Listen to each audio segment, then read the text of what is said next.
मुल्क में इंसाफ पसंद मीडिया नहीं है, आपके ख़िलाफ़ मीडिया ट्रायल चलाया जाता है, सब ठीक है, लेकिन सबसे बड़ा सवाल यह है कि आपने इसके लिए ख़ुद क्या किया। हर साल मुसलमान लाखों और करोड़ों रुपए बेसूद मजहबी इजलास पर खर्च कर देते हैं, लेकिन ज़िला सतह पर भी आपके पास ऐसी कोई तंजीम नहीं है जो हक़ और इंसाफ के लिए आपकी आवाज़ बुलंद कर सके। न कोई मीडिया हाउस, न कोई चैनल और ना ही कोई अखबार या डिजिटल प्लेटफॉर्म।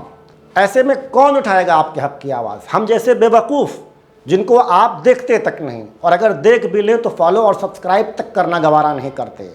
आप तो उन्हें देखते हैं जो आपकी बर्बादी का रोना रोते हैं, या उन्हें देखते और शेयर करते हैं जो बीजेपी को गालियां देते हैं। हमें क्यों देखेंगे आप? हम विधवा विलाप करने की बात नहीं करते, हम बीजेपी को गालियां नहीं देते, हम अपनी वीडियोज़ में मिर्च और मसाला नहीं डालते, हम आपके मसाइल के सीधे हल की बात करते हैं।